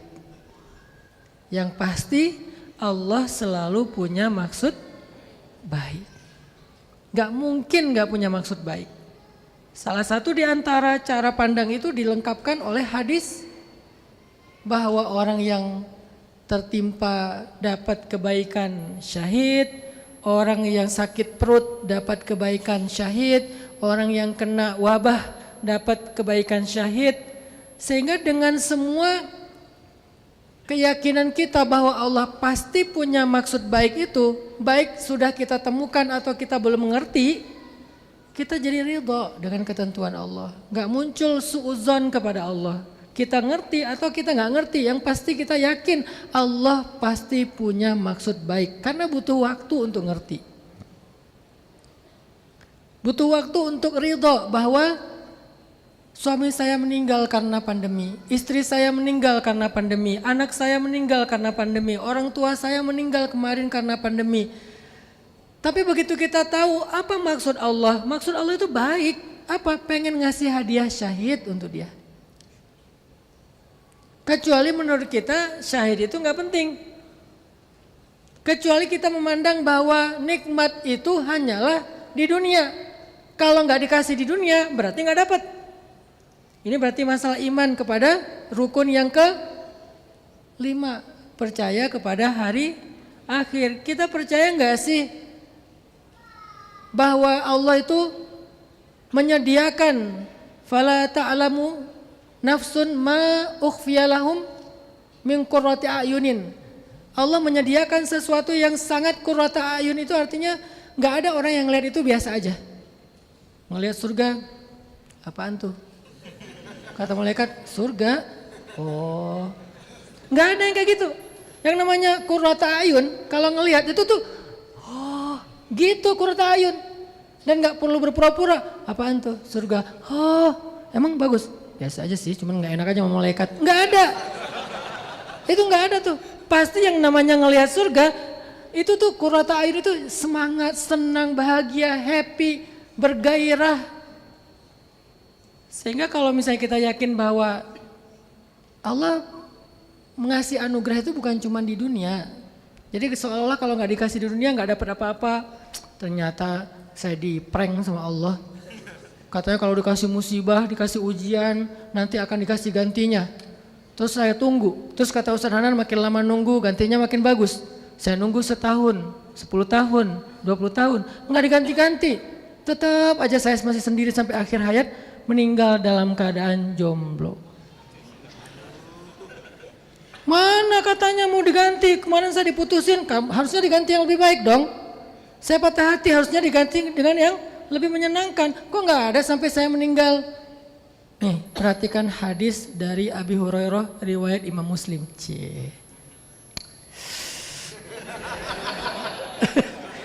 Hadis Abu Hurairah riwayat Imam Muslim dengan derajat sahih. Tentang jomblo ya. Laisa fil jannati a'zab. Enggak ada di dalam surga itu jomblo fisabilillah. Semua orang di dalam surga itu adalah berpasang-pasangan. Saya nanya nih, mau nikah di dunia atau di akhirat? Ada yang jawab, menikah di akhirat, mau diaminin. Oh, Masya Allah, luar biasa. Sepertinya dia udah lelah. Saya gak kuat lagi Ustaz dikecewakan di dunia, mending saya nikah di akhirat aja. Nikah di akhirat itu lebih keren. WO-nya siapa? Malaikat. Wedding organizer-nya malaikat. Malaikat nyiapin segala macam, pelaminan, Terus bulan madunya kemana? Keliling surga. Kita bulan madu pengennya ke Kapadokia, it's my dream mas. Tapi nggak kecapean, nggak ada duit ya. Akhirnya bulan madu ke rumah tetangga. Nauzubillah, ngeri sekali ya. Bulan madunya cuman misalnya ke taman kota atau apa. Ini bulan madunya keliling surga. Yang kalau dikelilingi setahun itu belum sampai ke tengah, masih di pinggir. Luas banget, seluas langit-langit dan lebih luas daripada langit-langit dan bumi. Jadi kalau nggak dibalas di dunia, tenang deh. Makin lama dibalas, makin istimewa. Makin istimewa. Kalau nggak dibalas di dunia, ya berarti apa yang lebih istimewa daripada surga? Apa yang lebih istimewa daripada husnul khotimah? Apa yang lebih istimewa daripada nikmat kubur? Masih ingat dengan cerita Syekh Zaid bin Harun, seorang ulama tabi'ut tabi'in? Ya, masih ingat ya kamu dia? Zaid bin Harun, dia punya mata yang sangat indah. Ketemu sama muridnya, muridnya bertanya, ya Syekh, kemana mata Anda sebelah? Pas muridnya ketemu pertama, matanya udah hilang sebelah, tinggal satu. Ketemu lagi kedua, setelah beberapa lama, matanya hilang lagi, dua. Tinggal nggak ada mata, buta. Lalu muridnya bertanya, ya Syekh, kemana kedua matamu yang indah? Ma fa'alat tilkal ainan al-jamilatan. Apa yang terjadi kepada dua matamu yang indah itu? Zahabat bihima bukaul ashar. Kedua mataku itu telah hilang karena banyaknya menangis di waktu sahur. Menangis ngapain di waktu sahur? Menangisi dosa-dosa. Menghabiskan sisa usianya sebagai orang yang tidak bisa melihat. Lalu apa yang terjadi? Setelah Syekh ini meninggal, muridnya bermimpi ketemu dengan beliau. Muridnya bertanya, hal ataka munkar wa nakir? Apakah datang kepadamu malaikat munkar wa nakir? Beliau menjawab, I wallah, ya datang kepadaku. Jadi jawab I wallah itu kalau diterjemahin, ya semangat gitu. I wallah, ya datang kepadaku malaikat munkar wa nakir. Wa sa'alani man rabbuka dan seterusnya. Dan keduanya bertanya kepadaku, siapa Tuhanmu, apa agamamu, apa kitabmu, siapa nabimu? Aku menjawab, ali mithli yus'al hadha? Apakah orang seperti aku masih perlu ditanya-tanya yang kayak gini? Wa ana u'allimuhu fi darid dunya, padahal aku mengajarkannya di dunia kepada orang-orang. Lalu malaikat mengatakan, sadaqta nim naumata arus la bu'sa alaik. Engkau benar, enggak usah dijawab. Tidurlah kamu dengan tidurnya pengantin dan tidak ada kesusahan bagimu sampai hari kiamat. Siapa yang pengen tidur seperti pengantin? Tahu tidur pengantin kayak gimana? Ya enggak lah. Insya Allah saya tahu. Tidur pengantin itu gak kerasa udah pagi. Saking nyenyaknya gak kerasa udah pagi. Saking nyenyaknya gak kerasa udah hari berbangkit. Gak ada siksaan kubur. Kok bisa kayak gitu? Itulah dahsyat, itulah nikmat yang Allah kasih. Banyak cara Allah. Padang mahsyarnya lancar, jalannya nggak ada macet-macetnya, dijemput sama malaikat, dikasih naungan, dikasih kendaraan, lalu hisapnya diringankan bahkan tanpa hisap, lalu melewati sirat, lalu sampai ke surga disambut, lalu sebelum masuk ke dalam surga dia dibersihkan dulu, kemudian ketika dia berwudu dia mengusap kepalanya, sejak itu nggak kusut lagi rambutnya selama-lamanya, tiba-tiba tubuhnya wangi, ketika dia berkeringat, keringatnya lebih wangi daripada parfum yang ada di muka bumi. Tiba-tiba dia jadi tinggi seperti Nabi Adam 80 hasta, kurang lebih 35 meter. Wajahnya seperti Yusuf, kekuatannya seperti Musa, akhlaknya seperti Nabi Muhammad SAW. Yang cewek, ketika dia minum air kelihatan air di sini. Gak usah dibayangin. Intinya adalah nikmat itu bukan cuma dunia. Sehingga kalau nggak dikasih di dunia, kasihannya dia udah sabar matinya kayak gitu banget. Kasihannya dia udah sabar matinya masih miskin. Kasihannya dia udah sabar matinya sakit. Kasihannya dia sabar matinya banyak masalah dan seterusnya. Allah memberikan yang lebih baik daripada dunia. Dunia itu ada batas, akhirat itu nggak ada batas. Jadi udah pasti Allah punya maksud baik. Itu aja yang kita pelajari. Baik, kita serahkan ke Kak Buni kalau ada. Biasa ya, Masya Allah, terima kasih para guru kita. Apakah kami boleh berharap untuk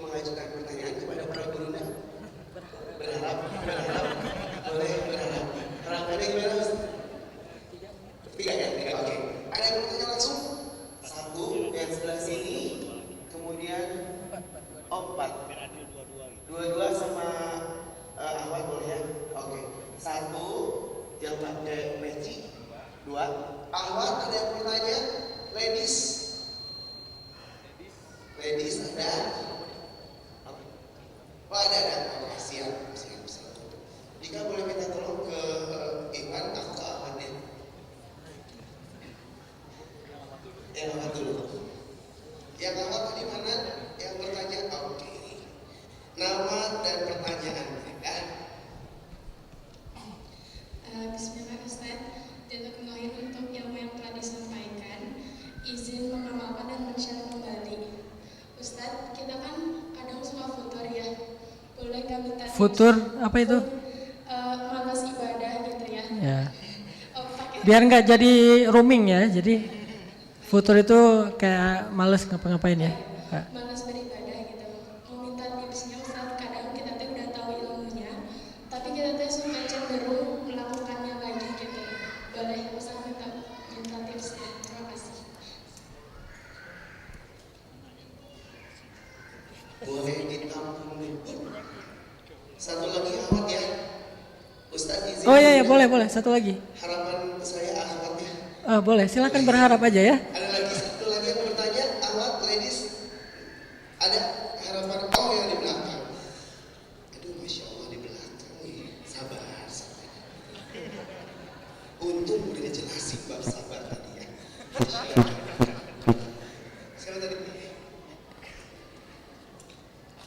Bismillahirrahmanirrahim. Assalamualaikum warahmatullahi wabarakatuh. Waalaikumsalam warahmatullahi wabarakatuh.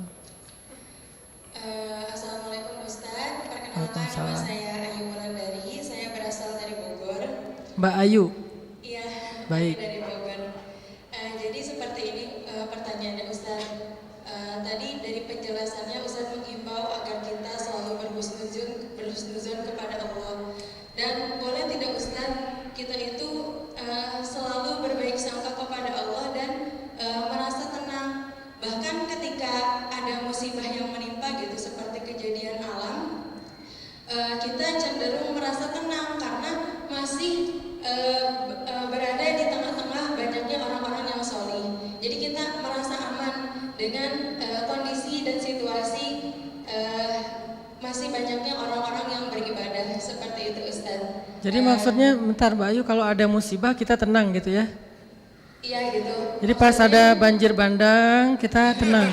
Tidak seperti itu. Oh bukan, salah ya, salah paham ya. Bagaimana ya? Gimana ya? Kayak kemarin gitu, kejadian di Cianjur misalnya Ustaz, ada musibah gitu ya Kak.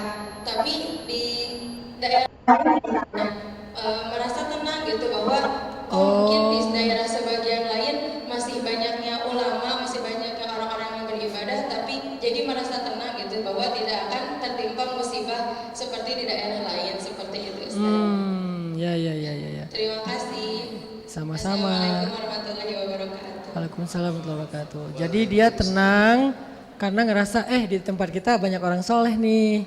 Jadi nggak akan kena musibah. Besoknya, kok gempa, orang solehnya pada kemana nih? Misalnya ya, oke. Nanti bukan saya yang jawab itu karena berat. Yang susah-susah kita kasih ke ahlinya. Yang mudah-mudah kasih ke mereka juga. Jadi lanjut pertanyaan ketiga Kak Buni. Ya, mangga. Berdiri? Oh, langsung atau berdiri? Berdiri.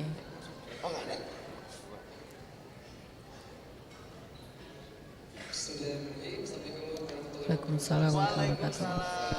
Saya Abdul dari Garut.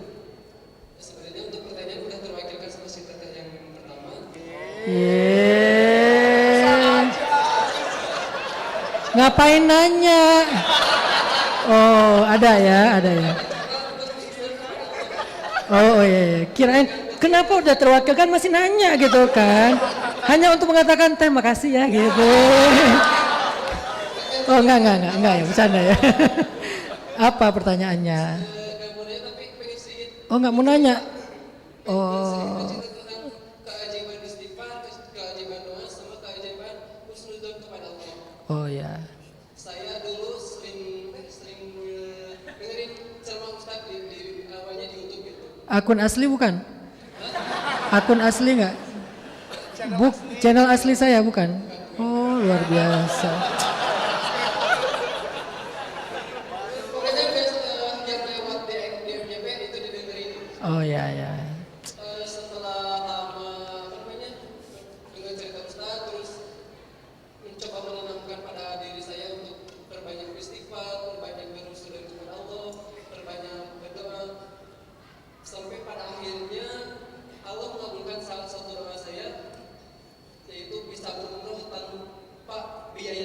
Masya Allah.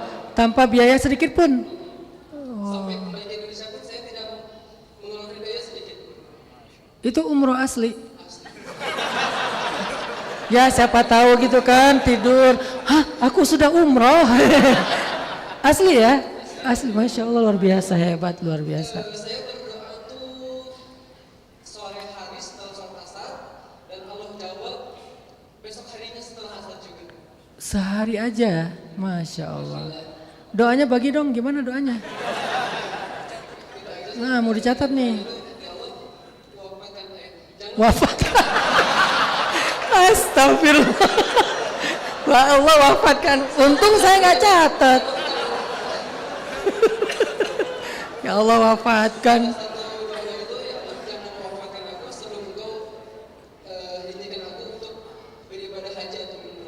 Oh gitu. Jangan wafatkan aku sebelum haji dan umroh. Sekarang udah ya.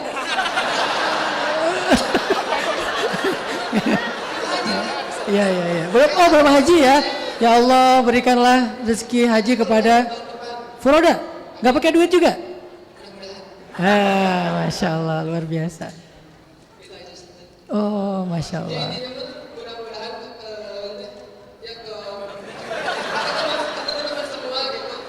Ya ya ya.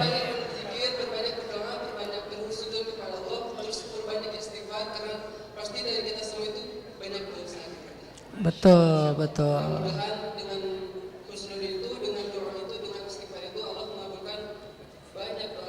Amin amin, pasti pasti, hebat banget, luar biasa. Siapa tadi namanya? Sampai lupa saya namanya. Abdul, Masya Allah Abdul. Semoga Abdul tahun depan dilancarkan ibadah hajinya dan dipanjangkan umur setelahnya. Amin. Ya, amin. Kan doa ya, mendoakan yang terbaik untuk saudara kita. Yang keempat.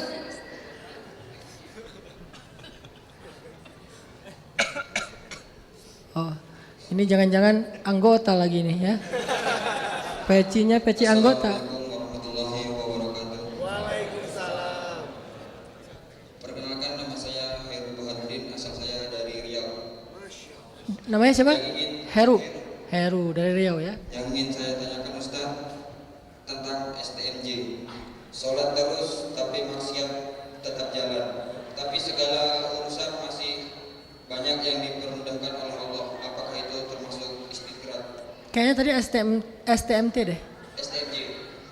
Sholat terus tapi maksiat tetap jalan. Hah?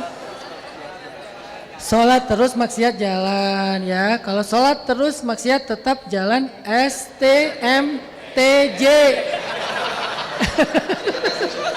Boleh. Maaf ya. Oke. Ada 4 pertanyaannya kamu nih ya? Masih ingat nggak? 3 pertanyaan Ustaz. 3 pertanyaan Ustaz. Oh 3 dan curhat. Ya. Yang pertama Tentang futur ya. Yang kedua tentang berbaik sangka kepada Allah dan merasa tenang walaupun musibah mengintai. oh karena ada ulama Ya. di sekelilingnya. Oke. Yang keempat STMTJ. Oke. Mau siapa duluan Ustaz? Janganlah, saya kan moderator. Ustaz Amri ya. Tafadhol Ustaz. Yang mana aja bebas di antara 3. Yang penting bukan yang nomor 3 karena itu bukan pertanyaan. Curhat ya. Baik kawan-kawan yang dimuliakan Allah, ya baik saya akan mencoba menjawab pertanyaan yang ditanyakan tadi tentang merasa tenang, tapi orang lain kena musibah gitu ya. Ya, dan merasa bahwa ini karena banyak orang yang sholat atau banyak orang-orang yang alim atau orang soleh makanya tidak kena musibah. Emangnya pertanyaannya, kalau ada orang soleh pasti musibah itu nggak menimpa? Nah, hati-hati kadang ketika kita meyakini suatu hal tapi tidak komprehensif, kadang itu menjadikan kita salah secara etika nantinya. Pas kita mikir bahwa di sini semua banyak orang soleh, saya tinggal dekat rumah Ustadz Hanan, tapi kok saya kena juga nanti gitu. kalau ada musibah Ustadz Hanan nggak benar nih ya. Iya benar juga ya. Iya ada. Jadi gimana tuh? Nah Ada 3 kategori terkena musibah itu.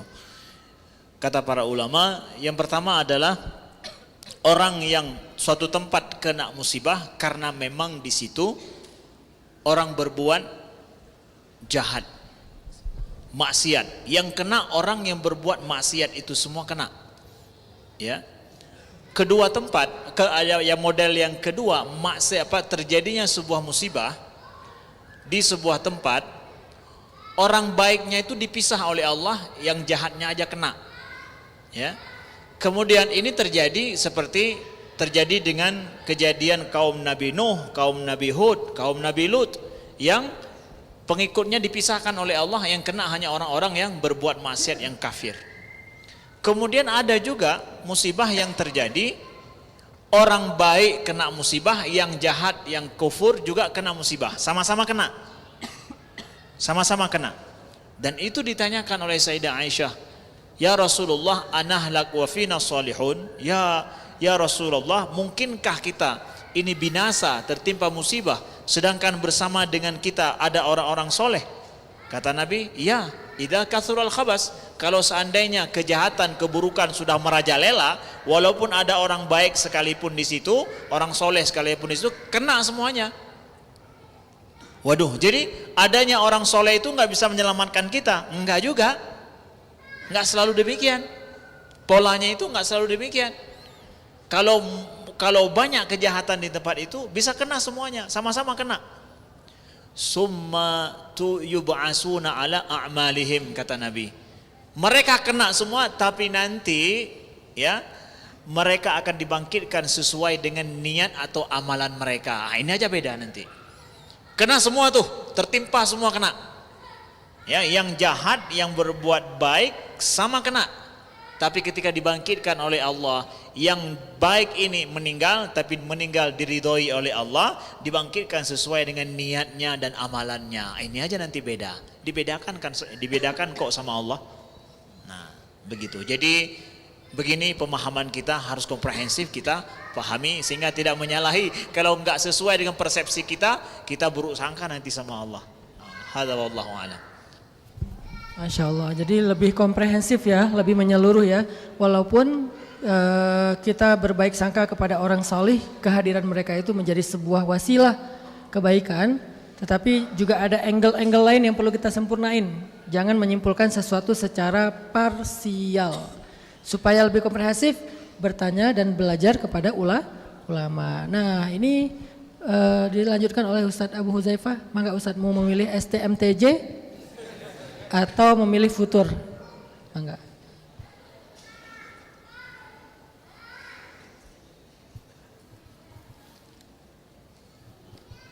Baik, bismillahirrahmanirrahim.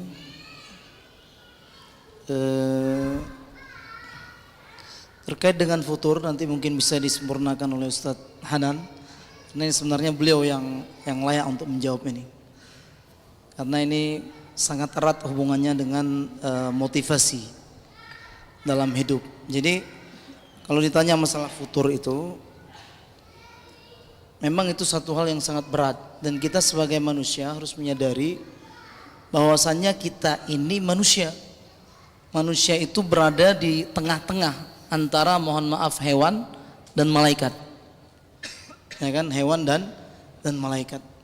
Jika kita berhasil menundukkan katakanlah nafsu kita, maka kita akan melampaui para malaikat. Namun jika kita dikalahkan oleh nafsu kita, maka kita berada sama dengan binatang, bahkan bisa saja di bawah binatang. Ulaika kal an'am bal hum adall. Ya kan? Mereka seperti nauzubillah hewan, bahkan lebih jelek daripada hewan. Nah, futur ini bukan masalah yang saat ini baru kita rasakan. Sejak zaman dahulu, sejak masa Nabi hidup bersama para sahabat, mereka pun merasakan hal yang sama. Kan ada itu kisah siapa? Hamdalah bersama Abu Bakar. Hamdalah ghasilul malaikah, ya kan? Orang yang dimandikan saat beliau wafat oleh malaikat. Nah, beliau merasakan apa yang kita rasakan. Saat kami bersamamu wahai Rasul, kami merasakan Seakan-akan kami melihat surga, kami takut dengan neraka, kami merasakan rahmat Allah dan lain-lain. Namun saat kami kembali ke rumah kami, ke keluarga kami, bercengkrama mesra dengan anak istri kami seakan-akan merasakan iman kami turun. Kemudian Rasul langsung mengomentari, kalau ingin selalu tetap dalam kondisi iman yang stabil, la safahatkumul malaikah. Berarti teman kalian itu malaikat, bukan manusia, kata Rasul. Walakin sa'ah wa sa'ah. Jadi kita manusia ini sekali kita merasakan mungkin sedang jos, sedang semangat, ya kan, dan terkadang turun. Dan itu logika ataupun konsep iman dalam pemahaman Ahlus Sunnah wal Jamaah. Al-iman yazidu wa yanqus. Iman itu terjadi fluktuasi, naik turun. Naik dia saat kita sedang beribadah, dan turun kita mungkin saat kita sedang malas. Nah, jadi sedikit saya bacakan dari komentar para ulama ini untuk masalah futur ini. Jadi kata para ulama, min ilajil futur huwal muwadhafatu 'ala al-istighfar. Min ilajil futur al-muwadhafah 'ala al-istighfar. Jadi salah satu penawar futur itu, obatnya itu apa? Obatnya itu kita selalu beristighfar, mendawamkan istighfar. 1, 2, wassalatu 'alan nabi, berselawat kepada nabi. Wal isti'adzatu, itu yang kedua. Yang ketiga, wal isti'adzatu billah minasyaitonir rajim, dan selalu meminta perlindungan dari Allah, meminta perlindungan kepada Allah dari setan. Ma'al iktsar minas sujud wad du'a. Dan kemudian yang keempat, kita perbanyak ruku' dan sujud kita, kemudian kita perbanyak doa. Allahumma a'inni ala dzikrika wa syukrika wa husni ibadatik, ya kan? Itu doa yang kita baca setelah salat. Kemudian ya muqallibal qulub tsabbit qalbi ala dinika wa ala ta'atika.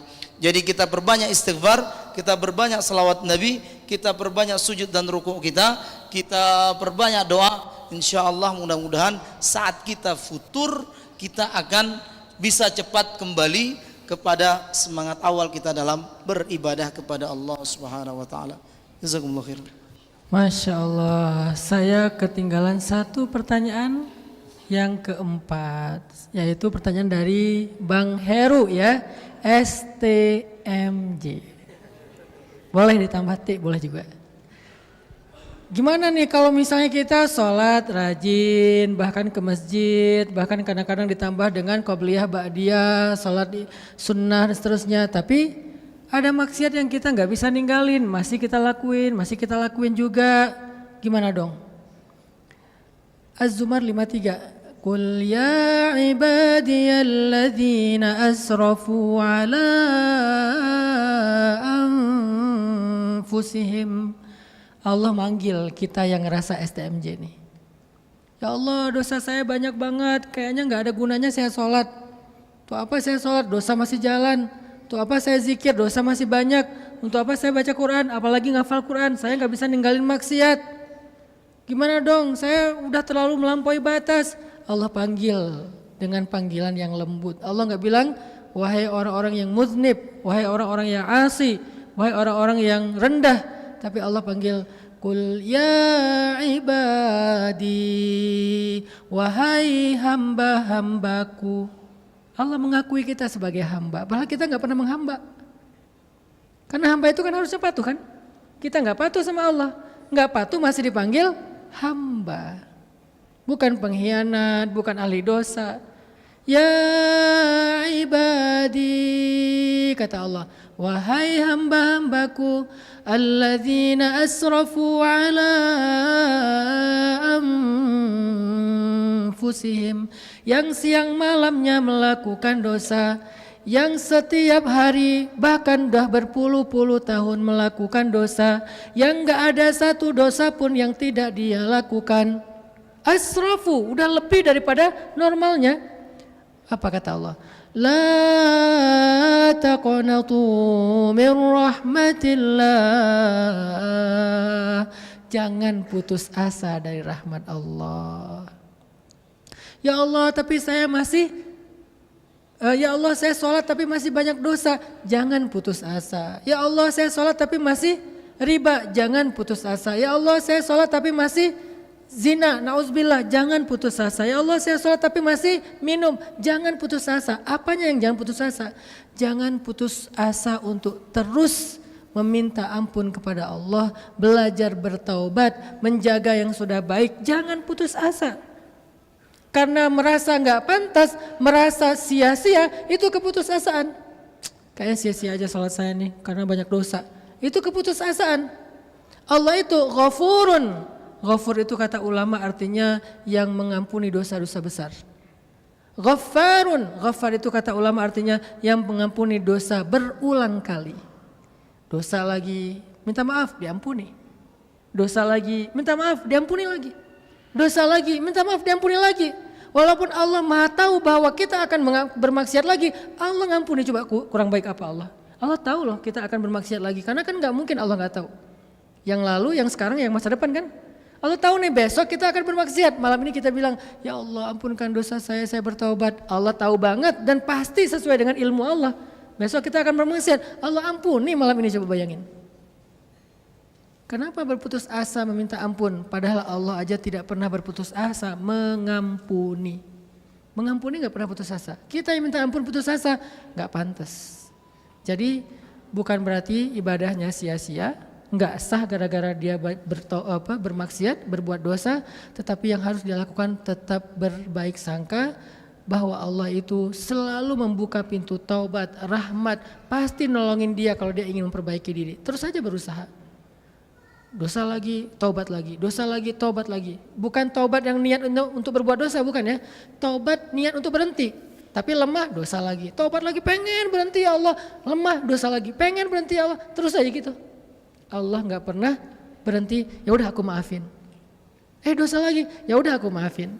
Dosa lagi udah 1000 kali, ya udah aku maafin. Mau 1.000.000 kali, mau 1.000.000.000 kali, Allah jawabannya sama, ya udah aku maafin. Nggak pernah, ya udah sekarang udah cukup ya, nggak akan aku maafin lagi. Nggak pernah. Terus selama matahari tidak terbit di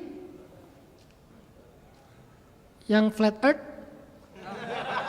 selama matahari tidak terbit di barat, selama nyawa kita tidak sampai di tenggorokan, Allah ghafirudz dzunub. Allah pasti mengampuni dosa. Mari kita sama-sama minta ampun kepada Allah dengan berdoa. A'udzu billahi minasy syaithanir rajim. Bismillahirrahmanirrahim. Alhamdulillahi rabbil alamin. Ar-Rahmanir Rahim. Maliki yaumiddin. إياك نعبد وإياك نستعين اهدنا الصراط المستقيم صراط الذين أنعمت عليهم غير المغضوب عليهم ولا الضالين. Duhai Allah, segala puji bagimu atas semua nikmat yang Engkau berikan kepada kami. Engkau Maha Esa, Engkau Maha Ahad, Engkau Maha Samad, Engkau lam yalid walam yulad walam yakul lahu kufuwan ahad. Engkau Hayyun Qayyum. Ya Allah, Engkau Maha Sempurna, Engkau Maha Kuasa, Engkau Maha Pengasih, Engkau Maha Penyayang ya Allah. Engkau memiliki sifat Jamal, Jalal. Engkau Maha Indah, Engkau Maha Agung, Engkau Maha Suci, Engkau Maha Mulia. Ya Allah, kami memujimu dengan pujian yang memenuhi langit dan bumi dan yang tampak dan yang tidak tampak. Engkau Maha terpuji ya Allah. Engkau Maha terpuji dengan takdir-takdir-Mu yang kami anggap baik dan kami sukai. Atau Engkau juga Maha terpuji dengan takdir-takdir-Mu yang kami anggap buruk dan kami tidak sukai. Engkau Maha terpuji dengan segala sesuatu ya Allah. Tidak ada yang tercela bagimu ya Allah. Subhanak, subhanak, subhanaka ya Rabbana. Engkau Maha suci dari segala ketercelaan. Engkau Maha suci dari segala aib dan kekurangan.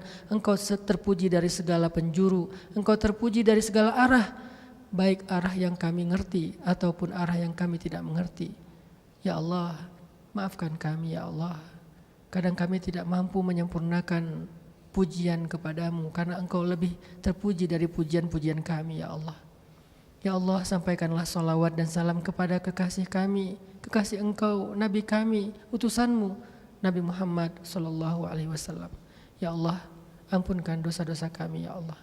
Allahumma inna nas'aluka bi annana nashhadu annaka antallah la ilaha illa anta.